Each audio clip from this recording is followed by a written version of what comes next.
She was a comely young woman, and not without prospects. Therefore it was heartbreaking to her mother that she would enter into marriage with Thomas Teveney, a known podcaster and plugger, a man who notoriously tells the audience to subscribe to Haven't Seen It on Apple and Spotify, to follow us on social media at SeenItPod. When she died, it was not at his hands, as her mother might have suspected, but of smallpox. That was 1878, and this week's film, Unforgiven.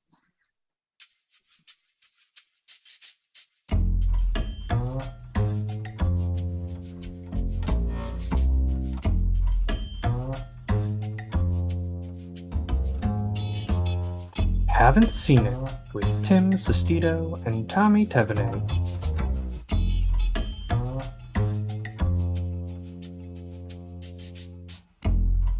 Hello, everybody. Welcome on in. Thank you all so much for listening to us today. This is a podcast where one of us is watching a movie for the very first time. And this week, is it both of us again, Tommy? Yeah, both of us again. I never seen this movie either, so So, yeah, this week's Unforgiven, our first Western we're covering on the podcast. Tommy, what is your favorite Western? we were just talking about this before we started recording. Western's never a genre I got super into. So I'm gonna have to go with like Django Unchained, very like straightforward right there. Hateful Eight, obviously up there too for Tarantino. And then Back to the Future 3 it counts. But it's not a good movie. It's entertaining enough. Well, didn't you go see it in theaters? So I went to go over the weekend to go see Back to the Future in theaters, and they were doing a marathon of 1, 2, and 3. I couldn't go to 3 because I had work at that point, and I skipped down the screen of 2 because I was like, I just want to take a nap. One hit, and I was like, okay, I got the experience the highlights of 1. After that, I was like, I don't need to stick around for the others.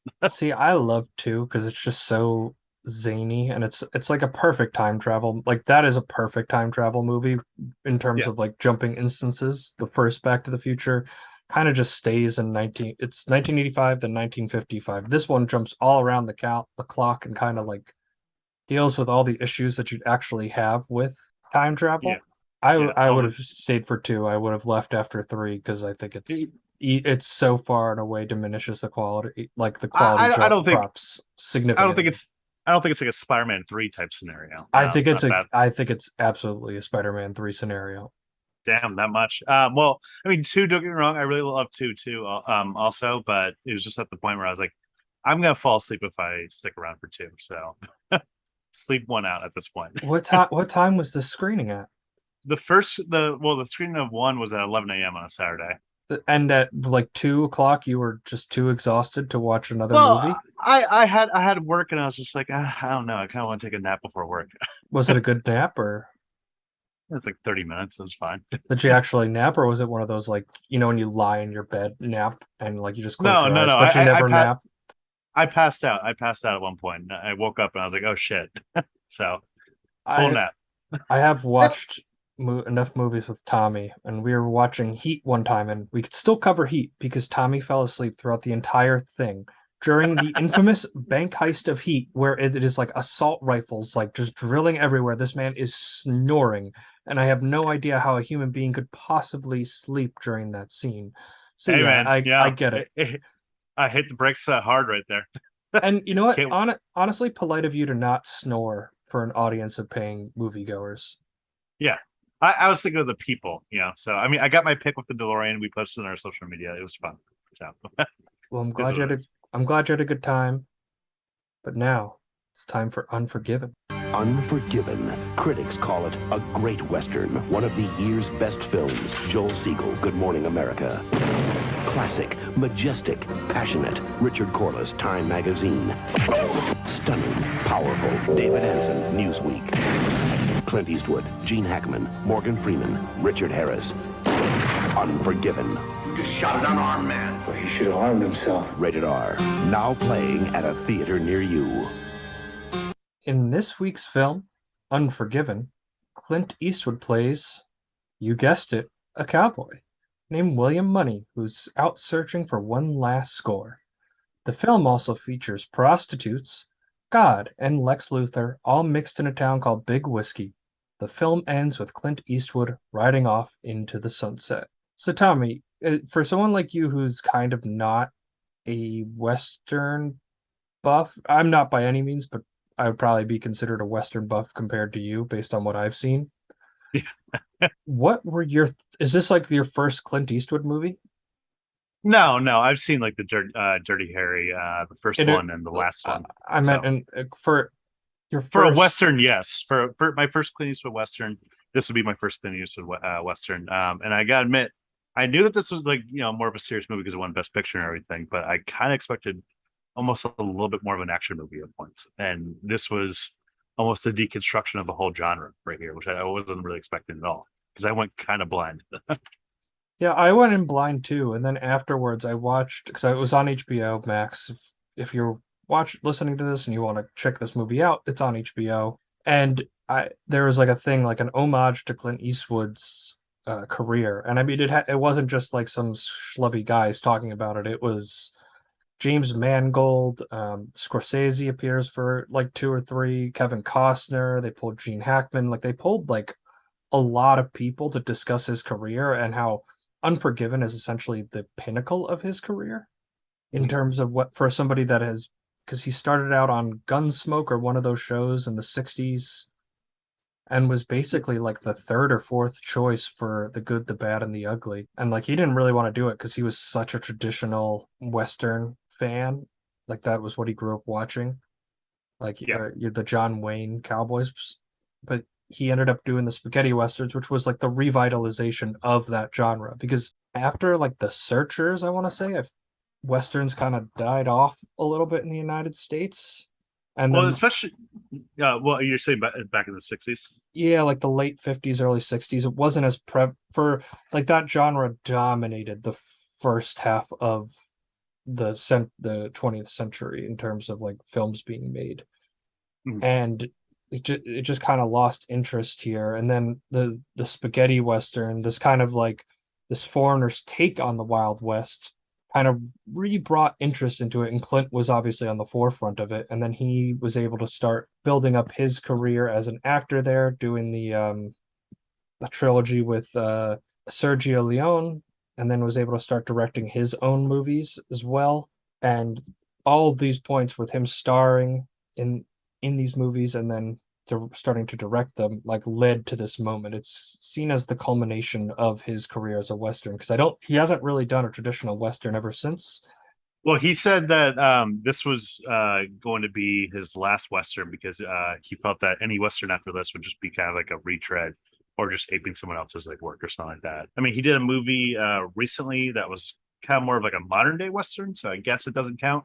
No. Yeah. It's like repurposing a Cry Macho is what I'm talking about. It's neo Western. So I mean, he technically, stayed true to his stone, but I mean, it depends how much you care about this. So, yeah, how much your schematics are going to be about that. Crazy how this movie came into the hands of Clint Eastwood in general, where he didn't write this movie. This movie actually was first written in 1976. So, like, almost right in the middle of his run of, like, being like Dirty Harry and then like the Sergio Leone stuff. I mean, like, I imagine that trilogy didn't end that much longer after 1976. It was ended way before 1976. This is when he was doing like his own movies. Like The Outlaw Josie Wales was 1976. That was the first movie he directed and starred in. And then from there, he did. No, that's Play Misty for me. What? That's Play Misty for me was the first movie he directed. Oh, well, the first like I don't know. I'm Whatever. going. Anyways, Yeah. But yeah, so he was basically in the middle of his run and just finished on October. Meanwhile, this was not really thought about Clint Eastwood himself, but David Webb Peoples, he's written Blade Runner, 12 Monkeys to list some credits, and he wrote in 1976. The first titles were the William Money Killings and the Cut Whore Killings, and a lot of people turned away because of the titles because it was just a shitty title for both of those options. Unforgiven's a much better title. For sure. The first person who caught interest of it was Francis Ford Coppola, the Godfather creator himself. And he optioned the screenplay, but couldn't get it off the ground. And his option expired in 1985. Clint Eastwood then grabbed it. And Eastwood at first didn't read the script at all and thought like, oh, this is probably a pile of trash because his longtime associate at the time, Sonia Chernas. She told him, "We would have been far better off not to accept a trash like this piece of inferior work. I can't think of one good thing to say about it, except maybe get rid of it fast." Immediately, Eastwood just thought, like, okay, like I trust her judgment. He just like didn't read the script for a while. He's looking out for town on a different project, and then he came across the script again. He read it, he loved it, and he liked it so much he wanted to play the lead. So he's like, "Let me push this back a little bit until I'm old enough to play the character." And then there you go. Then eventually you just say, "Okay, we're doing this." And this is shot in what, 91? Probably shot 90, 91, came out 92. I don't know the exact filming dates of the movie, but I could see why for somebody like Clint Eastwood, and not super well versed in all of the westerns that he directed and wrote and starred in. Like, I could see why somebody that's very familiar with the western genre wouldn't like this script on a whim, because the crux of this movie and like the overall theme is that like the challenge of taking a life, the cost of it that weighs on you over time, right? Like, I think there's a really good clip here with what's the young kid's name again? Shit. You know who I'm talking about? Yeah, the kid who gets The Schofield kid. Yeah, And this is right near the end of the movie. They finally kill the second bandit here, and this is him discussing the first time he killed a man. It don't seem real. I ain't gonna never breathe again, ever. How he's dead. And the other one, too. All on account of pulling the trigger. It's a hell of a thing, killing a man. You take away all he's got, and all he's ever gonna have. Yeah. Well, I guess they had it coming.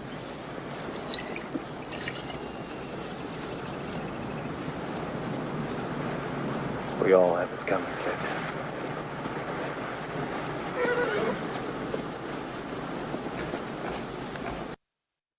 So he follows that up, the Schofield kid saying like he's done. He's never killing another man. And his character the whole time is very cocky, arrogant, talking about how he's killed 5 men before, how he's looking to do it. But honestly, he's scared. And there's even a moment with Ned Logan, Morgan Freeman's character, who was Clint's partner through back when he was a bandit, that like when they're trying to kill the first guy and he has the rifle there and he just can't take the shot. Like, he injured him, but he just can't take the shot with the rifle because it's the weight of the action and like the mental part of it that I feel like it totally escaped westerns. It totally could have gone a direction of like a typical action movie, or maybe even like a cheaper, low rent western where Clint Eastwood and Morgan Freeman are these old badasses that come to town. But we've seen that movie 100 times, and that would just be boring and just the same old thing. This time, it's just a movie that really breathes, and you feel the weight of almost every single death in this movie. Like, it literally just like a character gets shot, and you're gonna hear them talk about it for a little bit. So I think I was shocked that even in that scene right there where Morgan Freeman, like after they shoot the guy, and Clint Eastwood tells the guy, "I'm not going to shoot any else other of you. Give the guy some water that I just like shot Gil." So it just shows, just like, yeah, this is fucking not fun. This is brutal. That's what I found very weird about the movie, because the whole movie is about like the weight of killing a man. And just for background, because we didn't really cover what the movie's about, there's one the movie opens with a prostitute getting her face butchered because she laughed at one of the cowboys in their dick size or something. And the prostitutes band together $1,000, and it's called The Prostitute's Gold. And the cowboys are coming into town, including English Bob. You have a lot of people chasing after this money. And the town sheriff, Little Bill, he wants nothing to do with it, and he wants to stop it immediately. And Clint, he's really washed up at this point. He met the love of his life who died of smallpox in 1878, as mentioned in the opening of this podcast. And he's washed up. Like when he starts to go on this quest, he can barely get on the saddle of his horse, right? Like It's kind of stark, just showing. I mean, like it's how he's like able to show himself so like essentially pathetic. His character in the beginning, where it's just like you couldn't imagine John Wayne doing a role like this at all. John Wayne would be too boastful about it to like show himself be that vulnerable. I feel like. Oh, for sure. And that's what you have to give Clint props for. But in contrast, at the end, he is the gunslinging badass that we all Yeah. expected. And I feel like it almost takes like it's a really cool moment. It's really well shot. Like the action is great at the end there because the movie kind of just like there's really very little action except for like one-sided fights essentially until the end where it's just a straight up shootout. And a one-sided shootout. It ends the way that you expected a Western to end, almost in a way, with the shootout. And even then, it's still different. Is it though? Because like it almost takes away from the punch. Like these are like that clip we just played and Bill Money starting to go off in the bar are like 5 minutes apart. Yeah. Like the whole thing about the weight of killing a man, and once he discovers that little Bill captured Ned and tortured him and killed him and had him on display at the bar outside in a coffin, he was just like no, because I guess friendship is a big deal for him. He's like, I don't have many friends, kid. And Well, it's just like you get what I mean, where it's just like you have all these moments about like the weight of killing somebody, and then the movie ends with him just like slaughtering everybody with zero remorse. well, that is the fact that his character just essentially just reverting back into his old ways in a way. But I mean, even then, after the killing, or even when like Gene Hackman's essentially dead on the floor, they still have a moment to talk about just like the Saul Rubinek character, where it's just like he's just inquisitive. He's brought up into the myth of the Old West, where he's just like this grand old thing, and he's like, so like, how'd you know which one to kill first? The one with the best shot? And Clint Eastwood's just like, I don't know. I just shot I guess I was just lucky. um, so it's just even that, just like they're still talking about it and still just like trying to feel the weight a little bit. You still feel it. And Gene Hackman, even when he gets killed in the end, he just says, I don't deserve this. Like, I was building a house. And that's his final lines right before he gets shot in the fucking face back. I actually, one of the jokes that I do love that they kind of build out throughout the script is little Bill building his house. And the first time you see it, like the barkeep comes down to tell him that he discovered that the prostitutes put a bounty out, and you just see him building it, and then you just hear, and later scene you hear some of the deputies being like, "Yeah, he's the worst carpenter you've ever met." And then the writer, Bouchamp, Saul Rubinek's character, like they're in the house when it's pouring and there's just leaking everywhere. Like it is such a shittily made house. And he's like, you should kill the contractor. And he looks at him like, what do you mean kill the contractor? Like, it's very funny.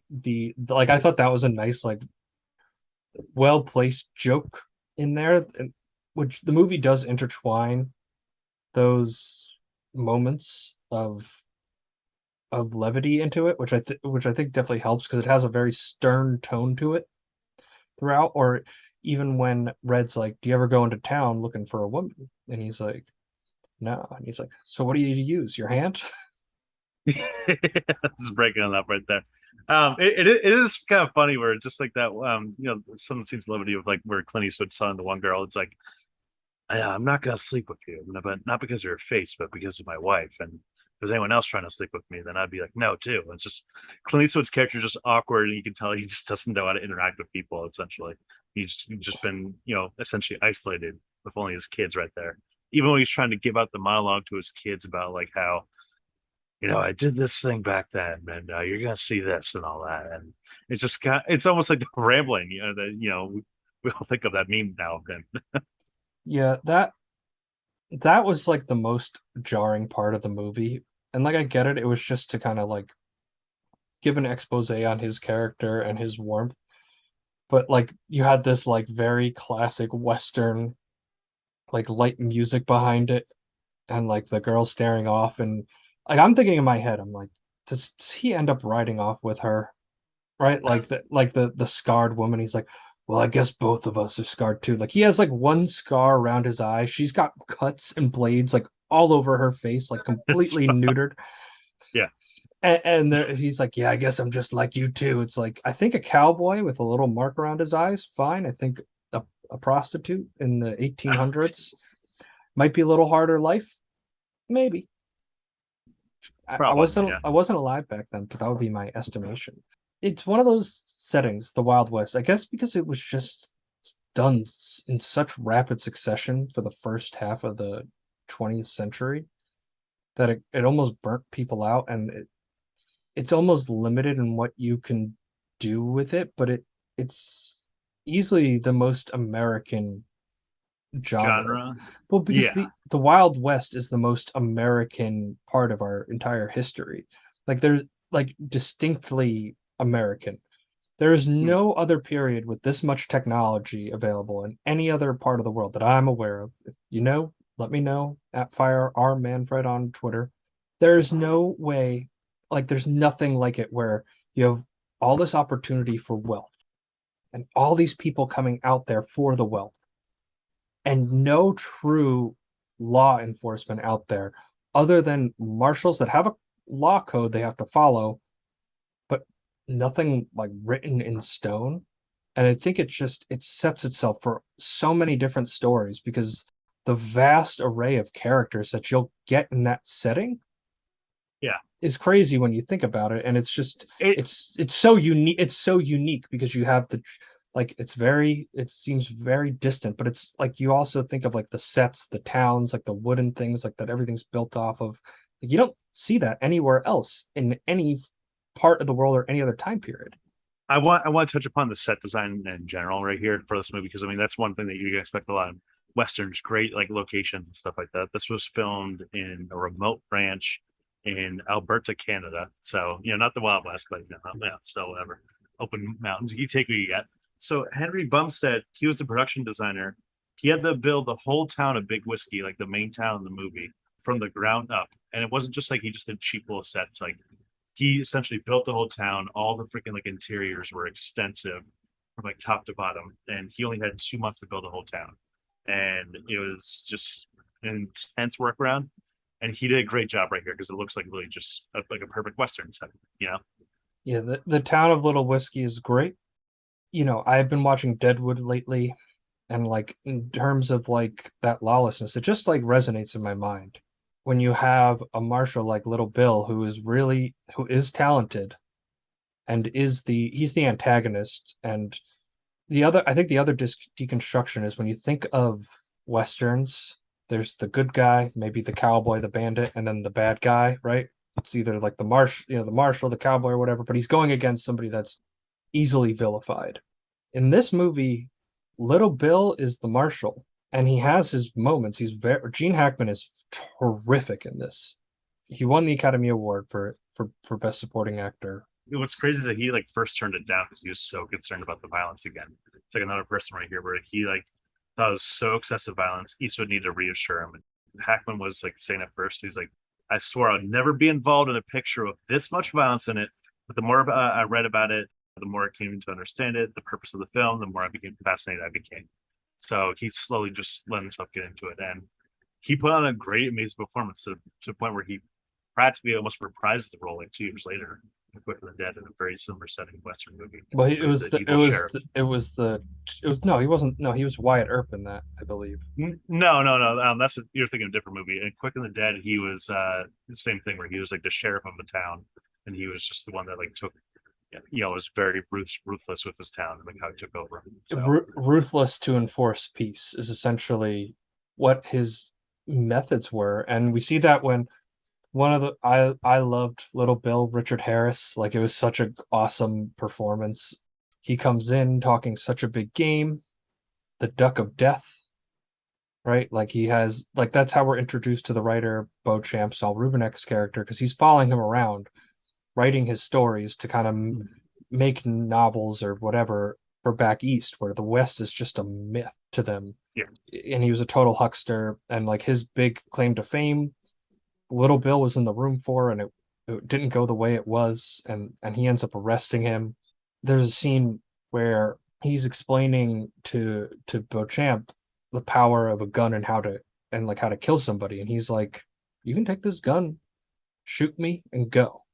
It's such a chilling performance. I love this scene so much. What if I gave it to him? Give it to him.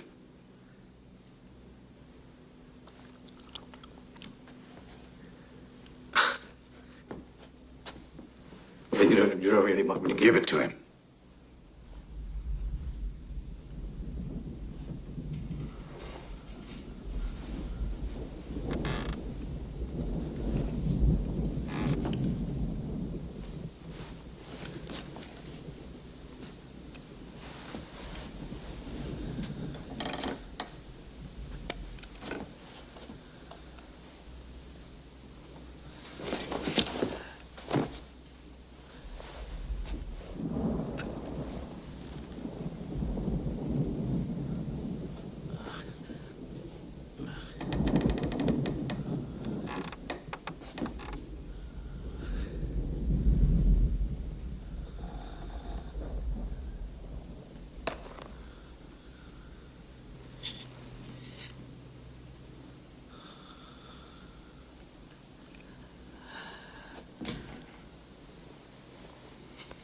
I guess you don't want it, Mr. Beauchamp. Real quick before we go into it, for people that this is an audio podcast, so if you just heard just grunting of Richard Harris there for a little bit, well, to explain the scene a little bit, basically Richard Harris just getting the gun. He's given the gun by Gene Hackman, and he's just like, "Shoot me, just do it," and immediately just can't bring himself to it. Well, he can't bring himself to it because Little Bill just puts his hand on his pistol and knows that he's gonna lose because he's not as quick of a draw as he claims to be. Yeah, he immediately Gene Hackman's calling out his bluff right there. So it is just very tense little scene where, I mean, with no words, you just feel just like the intimidation factor that Gene Hackman does, where he pretty much just makes Richard Harris just fucking like bitch right there. And even when the first meeting between William Money and Little Bill at the bar, where the boys are up getting some free ones, Ned and the Schofield kid getting the information about the bounty. Clint's sitting at the bar and he's shivering. He's weak, like he's got the flu or something from riding in the rain. And Gene just beats the shit out of him. He crushes him in a fight. It was like Clint didn't even get a hit in on him. Yeah. There's a point in the movie after that scene where like I legitimately was wondering, is this gonna be like $1 million baby type scenario? I mean, spoiler, where the main character like just dies midway through the movie. Like I legit thought, like, is this gonna be like the fucking just like like the bummer ending where it's just like, oh, I guess Schofield the kid takes it over from here? Because you legitimately think like they give you a few scenes where it's just like it lets you feel the weight of like what just happened to him right there, where like they don't immediately be like, oh, Clint Eastwood just got back up and he was just fine. He really just felt the injuries right there, and he needed like fucking. It was like what, like a week or so in the movie. Yeah, he was that's when they bring him out to the cabin and they arrest him. But the town had a no gun ordinance and Clint had a pistol on him, but he was just sitting there, not drinking, just sitting there dead sober. Little Bill had absolutely no right to do that to him, but he was so intent and ruthless on the fact that he was not going to let these two men be killed and this prostitute's gold to be taken and claimed by these bandits that will bring them to this peaceful town, that he'll do anything to stop it. And it's like an interesting dynamic of, it tests your mind of being like, is he right? Is he in this range? Like it's such like a broad spectrum. But as the film progresses, like when they capture Ned and he's whipping him, you see that even people, like you see the faces of the other actors in the scene and like the deputies who are like kind of wincing and feel like he's going too far. Yeah. But he's the most powerful man in the town. You can't do anything about it. That's the thing about this movie. I mean, that yes, it is violent, but it's not violent in like torture porn Saw movie or something like that. It's not really good like that. Where they instead just show the reactions of characters and just, like I've been saying constantly throughout the episode, just show the weight of it, just that's what makes it a little bit more disturbing, a little bit more just like intense, and just like, oh my god, what is happening? Because the Morgan Freeman scene, like you said, you're just watching the characters' reactions. You're not seeing like some like special effect of Morgan Freeman like bleeding or something like that. You're not seeing the rope hit the skin. Yeah, it's not like some RoboCop. You're seeing the wincing and just like the reaction from it. It's an interesting dichotomy of what's right and wrong, and it just goes back to like theoretically in the settled land, like if somebody was too ruthless as a cop or a marshal, sheriff, whatever you want to call them, they can be penalized for that. Where out here, they kind of have full reign if they have the quickest gun in the town. I think it makes for a really compelling story. One that I didn't realize was going to be so strictly drama, but I definitely enjoyed it for what it was. It's an interesting breakdown of the genre, and like there's always been westerns that kind of come out here or there since this moment, but it feels like the end of the western as a big genre in Hollywood outside of like a special director or special story production that people are going to go to. To be fair, I think that this is already on its way out by the time this movie came out. I mean, like, granted, Dance with Wolves came out like a year before this one, also won Best Picture, but That's 2 years ago, 2 years, because that was 90. But those were two movies that, like, I mean, I think the '90s had a little bit of a boom of westerns because you had Quick and the Dead, you had Tombstone. This movie, Dance with Wolves, like I just said, I mean, like, it was a little bit of a boom. I mean, after like this brief little period, I think like the last one was '95. I just mentioned right there. After that, I felt like Hollywood just was like, okay, now we're just gonna go with the Western. And there was definitely a drive profile. Tommy, you've never seen Tombstone, right? I think that was another one I passed out for. So we're covering Tombstone at some point because I just rewatched it this weekend. I don't think I said what my favorite Western is. It's Tombstone. It's Tombstone. Okay. It's so good. Yeah, I've always been to see it, but next time, yeah. I am a star. I'm a star, I'm a star, I'm a star. I am a big, bright, shining star. Who is the star of this movie? Because it's weird with Clint Eastwood. He's so good at playing the Western cowboy that sometimes I hear his dialogue and I'm just like, is he like tongue in cheek right now? You know what I mean? Like it's just like he's been doing it for so long that it's like routine for him, and it's like it's not even trying. It's almost like a parody at this point. I think of all the actors of like the main cast, I think Clint was probably my least favorite of them. So I mean, Clint Eastwood did a great job of directing, and that's why he won Best Director. I mean, he was nominated for Best Actor, which I don't know. It kind of said it's like almost just like a typical Clint Eastwood performance. And it was also just like I said earlier, so many rambling. So I'm gonna go with Gene Hackman here instead. I think it's easily Gene Hackman. In fact, Hackman, whatever. The effect, like his effectiveness as a villain, is so strong.